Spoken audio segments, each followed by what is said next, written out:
வணக்கம் ஃப்ரெண்ட்ஸ். இலக்கிய சீரியலில் நம்ம இந்த அஞ்சலி வந்து வேஷம் போட்டுட்டு இருக்கிறது கூடி சீக்கிரத்தில் வெளிவரணும் அப்படின்ட்டு நினைக்கிறவங்கலாம் இந்த வீடியோக்கு ஒரு லைக் போட்டுக்குங்க. இப்போ பார்த்தீங்கன்னா அஞ்சலி நாடகம் ஆடிட்டு இருக்காங்க. ஆனால் வந்து யாருக்கும் தெரிய வரல.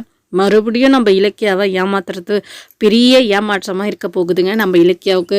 இப்போ வந்து பார்த்திங்கன்னா கார்த்திகோட சேர்ந்து வாழணும், சந்தோஷமாக இருக்கணும் அப்படின்றதுக்காக தான் அந்த வீட்டுக்கே வராங்க. அது ஒரு காரணம் கூட இல்லைங்க, பணம் தான் முக்கியம் அந்த அஞ்சலிக்கு, அந்த மாதிரி நினச்சி வராங்க. ஆனால் வந்து கார்த்திக்கும் ஜானமாக அந்த வீட்டுக்குள்ளே விடவே மாட்டேன்றாங்க நம்ம கௌதம். நம்ம இலக்கியா எவ்வளோ சொன்னாலும் யாருமே விடலைங்க. அதனால மறுபடியும் அவங்க வீட்டுக்கே வந்துடுறாங்க. அங்கே வந்து மாசிலாமணி கொஞ்சமாச்சு பேசுகிறாங்க.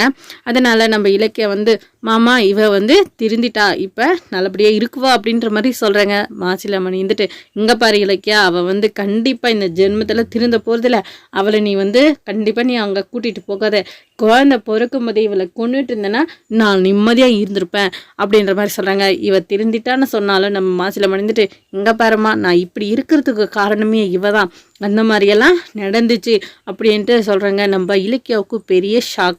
அஞ்சலி இருந்துட்டு என்னடா இது டேடி எல்லாத்தையும் போட்டு உடச்சிட்டாங்களே அப்படின்னு சொல்லிட்டு ரொம்ப பயப்படுறாங்க. அதுக்கப்புறமா நம்ம இலக்கிய என்ன பண்ண போகிறாங்க, நம்ம இந்த அஞ்சலியை வந்து நம்புவாங்கன்றீங்க? கண்டிப்பாக நம்ப போகிறதில்ல. ஒருவேளை இதுவும் நடிப்பு தானே, கார் முன்னாடி அவளே வந்து விழுந்துட்டு சும்மா நம்மளை மாட்ட வைக்கணும் அப்படின்றதுக்காக நாடகம் ஆண்டிட்டு இருக்காளா, அவளுக்கு உண்மையிலே அடிபட்டுச்சா அப்படின்ற சந்தேகமே நம்ம இலக்கியாவுக்கு வந்துடுதுங்க. மறுபடியும் பழையபடி பார்த்திங்கன்னா அவளோட சந்தேகத்தை தீர்க்கறதுக்காக அந்த ஹாஸ்பிட்டலில் போயிட்டு எல்லாத்தையுமே செக் பண்ணுறாங்க. அது மட்டும் இல்லாமல் சிசிடிவி ஃபுட்டேஜ் எல்லாமே செக் பண்ணுறாங்க. அது மட்டும் இல்லைங்க, இப்போ பார்த்தீங்கன்னா ஆக்சிடெண்ட் ஆன தாவில் சிசிடிவி கேமரா இருக்குது. அது வந்து நம்ம இலக்கியா இடித்த மாதிரி காமிக்கவே இல்லை.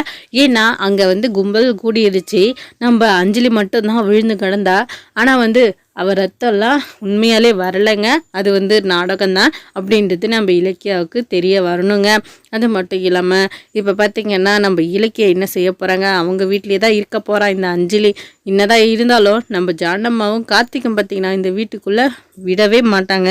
கண்டிப்பாக அங்கே தான் இருக்க போகிறாங்க. நம்ம இலக்கிய வந்து அவளை பார்த்துக்கிறோம், அவள் உடம்பு நல்லாகிற வரைக்கும் பார்க்கணும் அப்படின்றதுக்காக தான் இந்த மாதிரி ஒரு சூழ்நிலையை நம்ம இலக்கியா வந்து உருவாக்குறாங்க. இருந்தாலும் பரவாயில்ல, நம்ம கௌதமும் கண்டிப்பாக நம்ம இலக்கியாவுக்கு என்ன நடந்தாலும் துணையாக நிற்கிறாங்க. இதுக்கப்புறமும் இருக்குவாங்க. என்ன நடக்க போகுது, ஜானம்மா நம்ம இலக்கியா மேலே கொஞ்சம் கொஞ்சமாக வெறுப்பாயிட்டு சண்டை போடுற அளவுக்கு வராங்க. ஆனால் நம்ம ஜானம்மா கூடிய சீக்கிரத்தில் நம்ம இலக்கியாவை புரிஞ்சு நல்லபடியாக சந்தோஷமாக பேசினாங்க. அதுதான் நம்ம இலக்கியாவுக்கு ரொம்பவே பிடிச்ச விஷயமா இருக்க போகுது. வாங்க இன்னும் நடக்கிறத பார்க்கலாம். இந்த வீடியோ பிடிச்சிருந்தா லைக் பண்ணுங்கள், கமெண்ட் பண்ணுங்கள், மறக்காமல் சப்ஸ்கிரைப் பண்ணிக்கோங்க ஃப்ரெண்ட்ஸ்.